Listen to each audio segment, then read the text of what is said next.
That's a terrible question. I've always enjoyed making people laugh, but I was never the funniest in my family. But when I came here, I kind of realized that, okay, maybe there's something. But I feel really awkward saying when I felt like I was funny. But yeah, that's probably about it.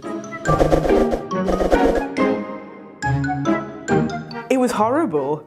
I remember for 6 weeks before I performed, was about the time I agreed to the time I performed, I hated everything. I don't know why I was doing it.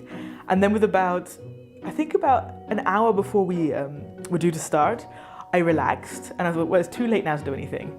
And then you go on stage, and when you get the first laugh, it feels amazing. And then you kind of, I won't say relax, it's the wrong term. You go through it, and when you come off, you feel incredible. You're like, oh, this makes perfect sense why I did this. But it was terrifying. It has to be funny. Helpful, right?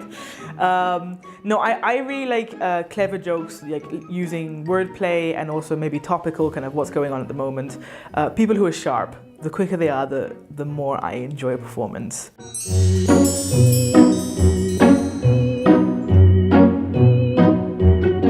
The funny thing is I refuse to.